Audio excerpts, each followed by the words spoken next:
This is Aircar, a flying car that just received the airworthiness certificate from Slovak Transport Authority. It took its first flight in June 2021 from Nitra to Bratislava Airport in Slovakia. We have come a long way since our first ever flight. It still amazes me that the invention, which took thousands of years, has changed dramatically in just over a century. Like driving cars, aeroplanes are just another way of transport nowadays.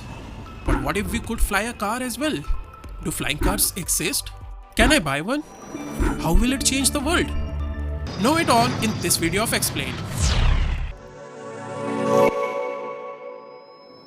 Flying cars have always been a dream for humans, and that dream has always remained in our fantasies. Imagine, you are on a highway, cruising towards your next travel destination. But oops, there is a long traffic jam in front of you. It is frustrating.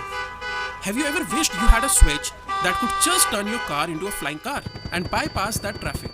If yes, then your dream is inching towards reality, as several companies throughout the globe are working to develop and change the future of transport.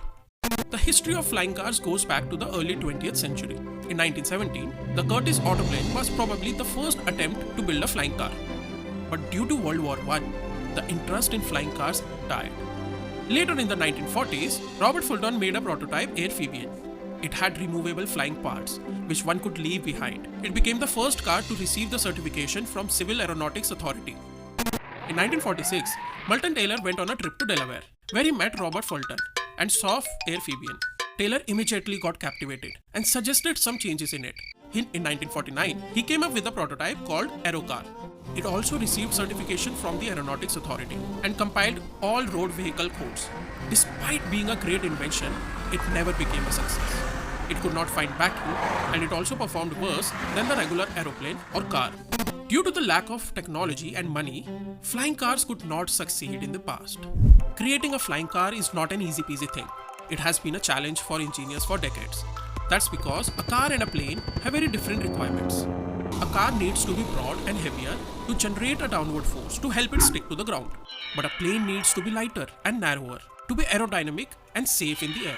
Not just that, a flying car should slow down, halt and stop in the air, which is very difficult to achieve. Also in the present scenario, one has to have a flying license to fly such a car, which is not viable for mass usage. The other challenge is, of course, it has to be commercially viable. But eventually one company has found a solution to this. Sort of. Inspired from the Jetson cartoon series, in which a family used to travel everywhere in their flying car, this company, Jetson Aviation, has built a one-passenger flying aircraft. And the good part is, to fly this aircraft, you don't even need a flying license. Well, we cannot call it a flying car as it cannot run on roads. Another major breakthrough is Aircar by the company Klein Vision. This car has done several successful test flights and has also received certification from the Slovak Transport Authority. And it also obeys all the European aviation safety standards. It is entirely automatically convertible, and it takes almost 3 minutes to convert from car to plane or vice versa. It runs on a BMW engine and flies on regular petrol. It is expected this vehicle can replace helicopters in the near future. The company is planning to make it commercially available by 2023. And to buy this vehicle, one needs to spend around $1 million. That is around 7 crore rupees. The only thing is, you need a flying license and a runway to fly it. To tackle these problems, several companies like Uber, Ford, Boeing, Hyundai are working using automatic eVTOL technology, that is, electric vertical takeoff and landing. You can think of them as large drones which fly on their own and are much more energy efficient than helicopters. Today, even if we had technologies to build flying cars, then also the major concern is logistics. Safety, regulation, privacy, noise in the air are just a few of the challenges that need to be sorted out. So when will we have our own flying cars? Well, that seems unlikely in the near future. We might see emergency services using such vehicles, but for your commute, you still need to wait. That's all in this episode. If you liked this video and want to watch videos on such topics, then do drop a comment in the comment section and send us your feedback.